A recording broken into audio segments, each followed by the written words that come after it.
Well, good morning, everyone in ASEA land. It's great to be with you this morning. This is Tyler Norton. I'm the founder and chairman of the board here at ASEA. And first and foremost, I hope everybody's healthy and well out there and watching out for each other.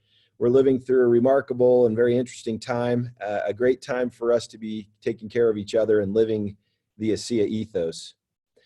I do want to let you know that, this 10FX program, it's interesting. We started it many, many years ago, probably 2010 or 2011.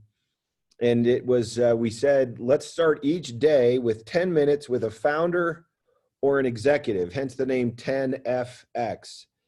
And it was an interesting time to, I think I might be having some trouble. Let me make sure we're doing okay. Corey, I want to make sure you can see me okay. You want to give me a thumbs up somehow?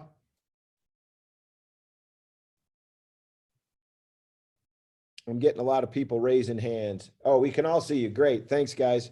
Okay, great. So this is a great program. We used to spend every morning 10 minutes, and we did this every single day for several months in a row. And either my dad or myself or Karen or Chuck or Jerem or any one of our executive team at the time would come on and just share a few thoughts to get your day kicked off right. So my goal is to stay inside my 10 minutes. I'll quickly share a thought with you guys today that's come to my mind. The thing that I've felt like I should share with you guys today is a simple question. And the question kind of has two parts to it, is how is my life working? And you think that's the question, but there's an ellipsis at the end of that phrase. So how is my life working, ... The second half of the question is for those around me.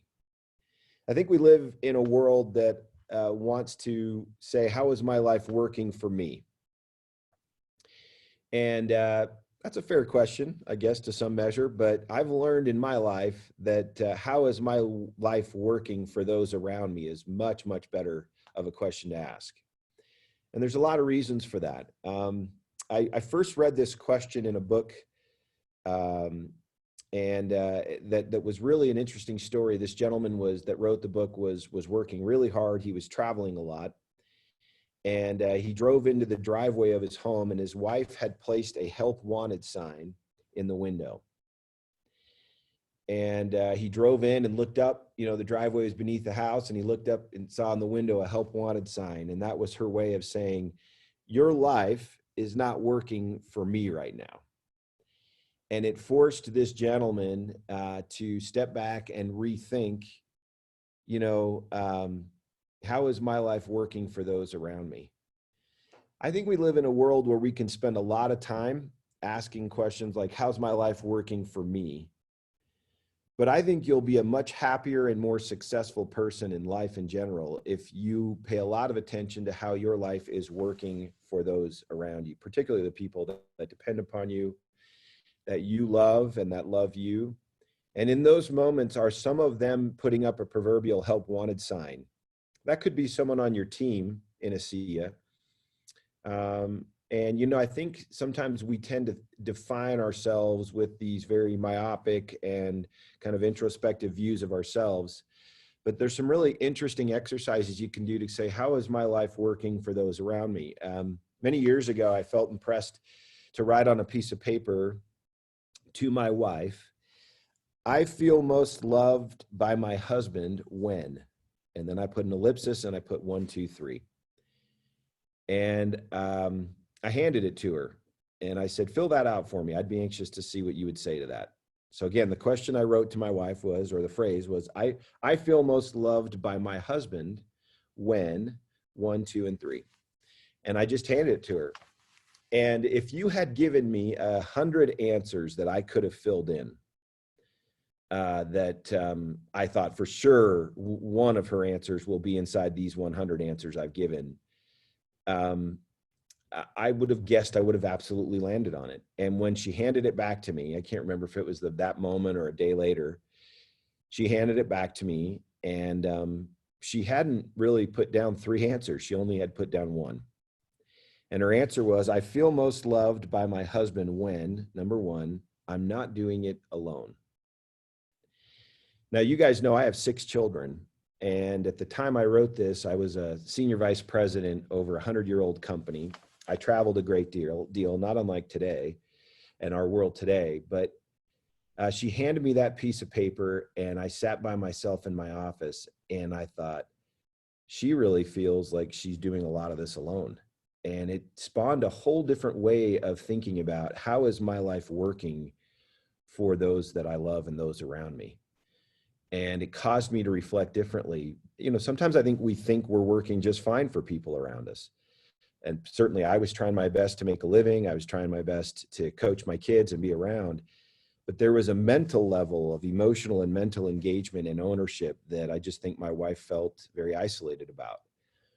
And I learned a lot from that moment of asking myself, how is my life working for her in that moment? And I realized that what I thought, you've probably read the book Love Languages, what I thought was meeting her at her love language was not. And why does that matter in ASEA or in life in general? I think we owe it to ourselves to define a little bit of how we're doing through the eyes of the people that depend upon us and that need us.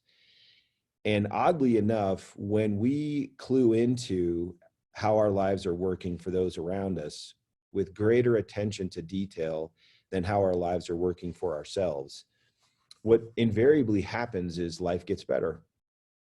And the great secret I've studied a lot of different world religions and philosophies, but I'm reading right now the unabridged version of Les Mis, which I've read once before and thought I need to go back and read it again.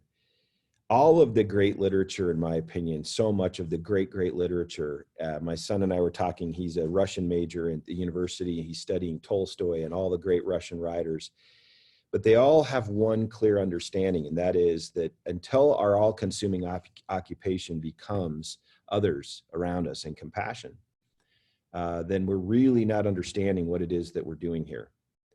And that simple question of how is my life working for those around me is a very powerful way to remind us that it is compassion, awareness of the needs of others, and putting our attention on how my life might be helping and serving others around me that awakens our most noble purpose and cause and what it is that we're here to do.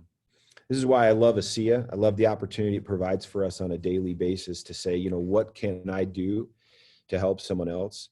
And how can I use my highest and best talents to serve others and help others? So my question today on the 10 minutes with founders and executives today is just, how is your life working for others? And it's a great question to ask yourself when you're being honest and sincere. Maybe you should write down, I feel most loved by my upline leader when, and give it to people on your team and let them tell you how they interpret your love and concern for them. I know that as my life has focused more on those people around me and questioning how is my life working for those around me, I feel like my sense of purpose and cause is much greater. And I feel more fulfilled, oddly enough. That's the great irony of putting your attention and focus on others.